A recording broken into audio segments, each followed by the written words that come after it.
Good morning, good evening dear student, welcome to our guide classes. तो देखिए, आज हम आपको बताने जा रहे हैं क्लास 10th के से रिलेटेड जो प्रैक्टिकल्स है। इसके प्रीवियस क्लासेस में मैंने आपको बताया था कि जो किस तरह से केमिकल रिएक्शन को हम कंसीडर करेंगे, कंडीशन फॉर केमिकल रिएक्शंस। तो हम लोग जैसे कि एनसीईआरटी के हिसाब से चल रहे हैं, जैसे कि मान लो कर रहा है कि आपका कोई कलर चेंज इन कलर हो रहा है तो आपका केमिकल रिएक्शन हो रहा है।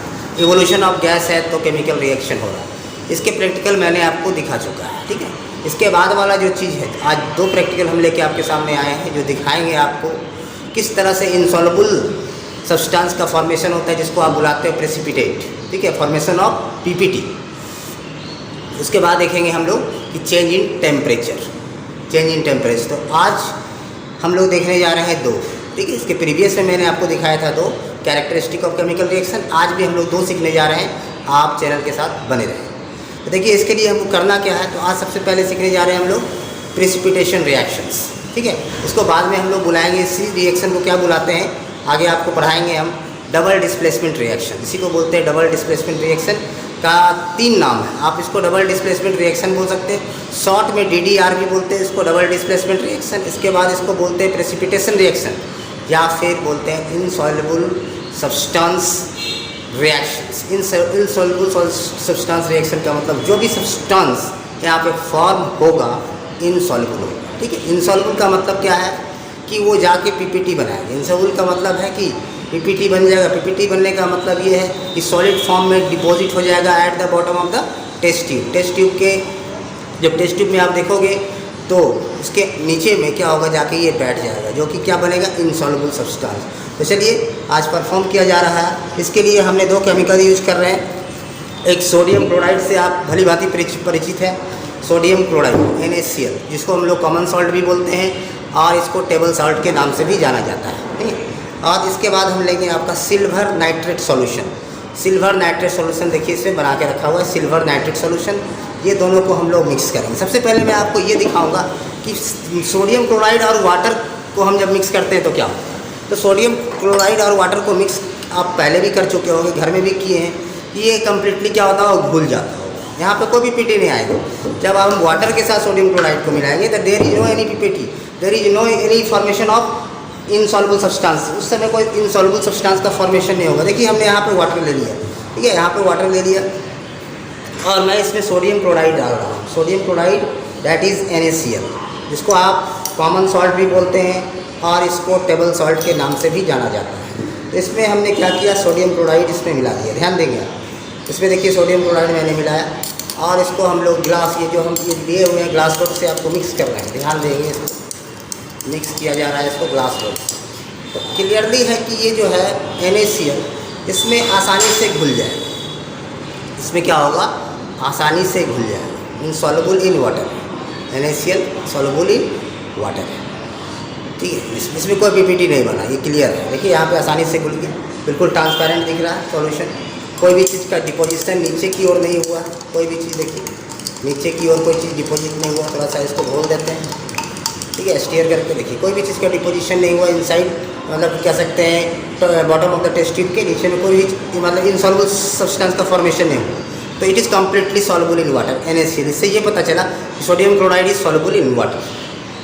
अब हम बात करते हैं कि यहाँ पे मैं लूँगा सोडियम क्लोराइड के साथ सिल्वर नाइट्रेट का सॉल्यूशन। सिल्वर नाइट्रेट का सॉल्यूशन देखिए, यहाँ पे हम सोडियम क्लोराइड लिया जा रहा है, ठीक है। यहाँ पे हमने इसमें सोडियम क्लोराइड डाला जा रहा है। ये सोडियम क्लोराइड, ये नमक है, सोडियम क्लोराइड कॉमन सॉल्ट इसमें डाल। और उसके बाद हम इसमें क्या कर रहे हैं, इसमें देखिए यह है सिल्वर नाइट्रेट सॉल्यूशन तैयार किया गया है, सिल्वर नाइट्रेट सॉल्यूशन। तो सिल्वर नाइट्रेट सॉल्यूशन को पहले हम क्या करते हैं, अलग सा कोई टेस्ट ट्यूब में ले लेते हैं। इसको अलग सा टेस्ट ट्यूब में सिल्वर नाइट्रेट सॉल्यूशन हम इसको ले लेते हैं, सिल्वर नाइट्रेट सॉल्यूशन। आप ध्यान देंगे, ये आपका थर्ड है, third characteristic of chemical reactions. Third characteristics of chemical reactions है ये। और इसमें हमने क्या किया, सिल्वर नाइट्रेट सॉल्यूशन ले लिया। आप ध्यान देंगे क्या कहता है, chemical reactions, what do you mean by chemical reaction. कहता है दो रिएक्टेंट जब आपस में कोलाइड करते हैं, जब दो रिएक्टेंट आपस में कोलाइड करते हैं तो एक नए सब्सटेंस का निर्माण होता है, ठीक है, कोलिजन होता है। तो देखिए हमारे पास यहाँ दो रिएक्टेंट क्या है, एक रिएक्टेंट तो है सोडियम क्लोराइड और दूसरा रिएक्टेंट क्या है, सिल्वर नाइट्रेट। अब ये दोनों में कोलिजन होगा, दोनों टकराएगा और दोनों टकराने के बाद एक नई चीज़ का फॉर्मेशन होगा, ठीक है। तो नई चीज़ का फॉर्मेशन होगा तो क्या होगा, केमिकल रिएक्शन आपका परफॉर्म हुआ, नया सब्सटेंस बना। अब कहता है केमिकल रिएक्शन कब होगा, क्या क्या कंडीशन में। अगर इवोल्यूशन ऑफ गैस होगा तो केमिकल रिएक्शन होगा, चेंज इन कलर होगा तो केमिकल रिएक्शन होगा, अगर फॉर्मेशन ऑफ पीपीटी होगा तो केमिकल रिएक्शन होगा। तो देखिए क्या यहाँ पे फॉर्मेशन ऑफ पीपीटी हो रहा है, यहाँ पे NaCl है, ये दो हम यहाँ पे दिखा रहे हैं आपको, ध्यान देंगे इसमें यहाँ पे रख देंगे, ठीक है।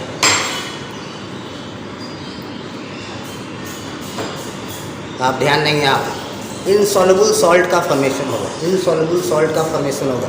इसके केमिकल रिएक्शन आपने देख चुका है, इसके केमिकल रिएक्शन आपने देखा है। ध्यान देंगे नीचे में इनसॉल्युबल चीज़ बन रहा है, ध्यान दीजिएगा। और जो इनसॉल्युबल चीज़ बना हुआ देखिए नीचे सॉलिड फॉर्म में एक चीज़ डिपॉजिट हो रहा है, वो सॉलिड फॉर्म में जो डिपॉजिट हो रहा है क्या है, सिल्वर क्लोराइड है, AgCl है, इनसॉल्युबल सॉल्ट है। क्या है, इनसॉल्युबल सॉल्ट का फॉर्मेशन होता है ड्यूरिंग सॉलिड फॉर्म में डिपॉजिट होता है। देखिए थोड़ा सा और ट्रांसपेरेंट मैं कर देता हूँ, इस पर अगर थोड़ा सी हम वाटर डालते हैं तो और ट्रांसपेरेंट आपको दिखेगा, ध्यान देंगे, देखिएगा, देखिए नीचे देखिए कुछ दिख रहा है, सॉलिड फॉर्म में डिपॉजिट हो रहा है। तो ये क्या है, सिल्वर क्लोराइड है। कुछ ऐसे और कंपाउंड है जो इनसॉल्युबल हो, जैसे बैरियम क्लोराइड, ये सब वाटर में इनसॉल्युबल। यहाँ पे देखिए ये चीज़ है, तो यहाँ पे इनसॉल्युबल सॉल्ट का फॉर्मेशन हुआ। तो इनसॉल्युबल सॉल्ट का जब फॉर्मेशन हुआ तो हम लोग समझ गए कि केमिकल रिएक्शन यहाँ पे हुआ, केमिकल रिएक्शन आपका कन्फर्म हुआ, ठीक है। तो ये हो गया third characteristic of chemical reaction. पहला आपको दिखाए हम इवोल्यूशन ऑफ गैस, सेकेंड मैंने आपको दिखाया चेंज इन कलर, आज हम लोग देख रहे हैं ये आपका इनसॉल्युबल सब्सटेंस का फॉर्मेशन, मतलब पीपीटी का फॉर्मेशन, इसके मतलब है केमिकल रिएक्शन हुआ। और एक चीज़ अब दिखाने वाले हैं आपको चेंज इन टेम्परेचर, ठीक है। चेंज इन टेम्परेचर का मतलब है कोई भी सब्सटेंस, अगर हम दो सब्सटेंस आपस में रिएक्ट करता है, अगर कोई टेम्परेचर में चेंजिंग देखने को मिला, ठीक है। तो टेम्परेचर में चेंजिंग देखने का दो प्रोसेस है, either process will be exothermic या फिर एंडोथर्मिक होगा, तो वहाँ पे हमको टेम्परेचर चेंज देखने को मिलेगा। तो यहाँ पे देखिएगा एग्जाम्पल, बड़ा कॉमन एग्जाम्पल है कि सोडियम हाइड्रोक्साइड, हालांकि जो हम चेंज इन टेम्परेचर आपको दिखाएंगे तो वो तो आप ऑब्जर्व, आप छू के ही देख सकते हैं कि टेस्ट ट्यूब को हम छू के देखेंगे तो क्या होगा, थोड़ा सा टेम्परेचर राइज कर जाएगा या फिर टेम्परेचर डाउन हो जाएगा, दो चीज़ हो सकता है। लेकिन यहाँ पे क्या है, आपको बता दे रहे हैं केमिकल रिएक्शन सोडियम हाइड्रोक्साइड जब वाटर के साथ रिएक्ट करता है, जब भी सोडियम हाइड्रोक्साइड वाटर के साथ रिएक्ट करता है तो वहाँ पे आपको चेंज इन टेम्परेचर देखने को मिलेगा। कैसा चेंज इन टेम्परेचर देखने को मिलेगा, वो है एक एक्सोथर्मिक प्रोसेस। एक्सोथर्मिक प्रोसेस का मतलब है जहाँ पे हीट एनर्जी रिलीज होता है।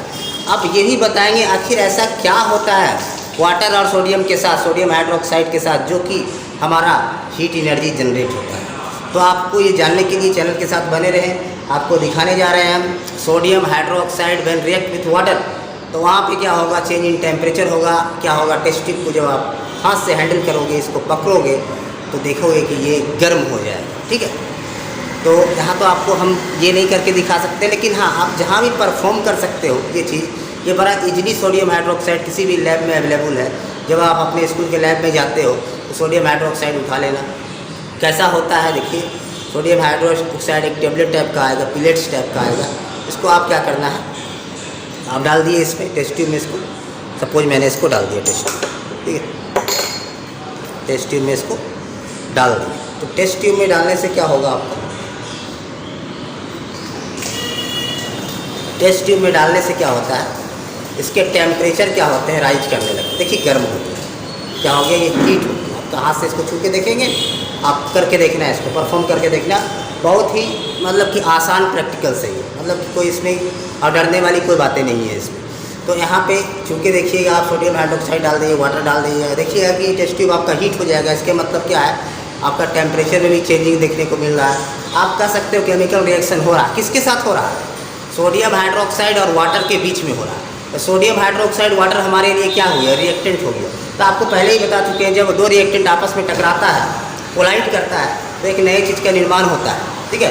तो उसी को बोलते हैं, आपका नई चीज़ का जो निर्माण होता है उसको क्या बोलते हैं, प्रोडक्ट। और हम कहते हैं केमिकल रिएक्शन हुआ। लेकिन कब हुआ, क्या क्या चीज़ ऑब्जर्व करने पर हुआ। यहाँ देखिए चेंज इन टेम्परेचर हो रहा है। चेंज इन टेम्परेचर जब होगा तो आप बुला सकते हैं केमिकल रिएक्शन परफॉर्म हुआ, केमिकल रिएक्शन यहाँ पे हुआ। अब आपको इसके पीछे का लॉजिक बताते हैं, आखिर ये गर्म क्यों हो रहा है, ठीक है। तो सोडियम हाइड्रोक्साइड को जब वाटर में आप डालते हो तो वाटर एक अच्छा यूनिवर्सल क्या बोलते हैं सॉल्वेंट है। वाटर जो है एक अच्छा यूनिवर्सल क्या बोलते हैं सॉल्वेंट है, जिसका डाइलेक्ट्रिक कांस्टेंट बड़ा ही अच्छा होता है, 80 के ऊपर होता है। 80-81 के ऊपर इसका डाइलेक्ट्रिक कांस्टेंट होता है। और जिस सॉल्वेंट का डाइलेक्ट्रिक कांस्टेंट अच्छा होता है वो किसी भी सॉलिड को अपने अंदर क्या करता है, डिजोल्व कर लेता है, तोड़ देता है उसको। तो क्या करता है, ये सोडियम हाइड्रोक्साइड को अलग कर देता है। और Na+ अलग हो गया, हाइड्रोक्साइड आयन अलग हो गया। अब वाटर और जब Na+ आपस में इंटरेक्ट करता है, Na+ आयन और वाटर जब आपस में इंटरेक्ट करता है तो क्या होता है, जब बॉन्ड बनाने की कोशिश करता है तब वहाँ पे एनर्जी रिलीज़ होता है in the form of heat. जब भी याद रखिएगा, जब बॉन्ड बनता है तो एनर्जी रिलीज़ होता है, और जब बॉन्ड तोड़ना पड़ता है तो एनर्जी हमको देना पड़ता है। ठीक है, जब भी बॉन्ड बनता है किसी के बीच में तो यहाँ पे Na+ आयन और वाटर के बीच में क्या हो रहा होगा, इंटरेक्शन आ रहा है, मतलब कि एक बॉन्ड का फॉर्मेशन हो रहा है। जहाँ पे बॉन्ड बनता है वहाँ पे एनर्जी रिलीज होता है। Is it clear?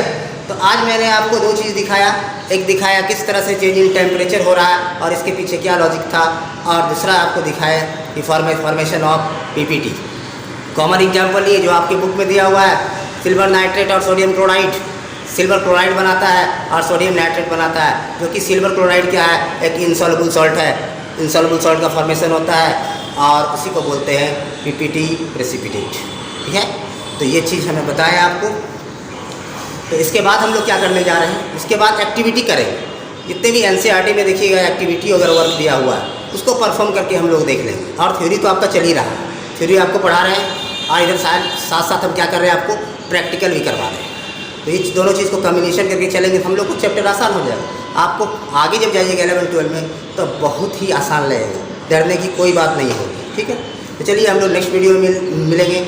चैनल पर बने रहने के लिए बहुत बहुत धन्यवाद। Thank you.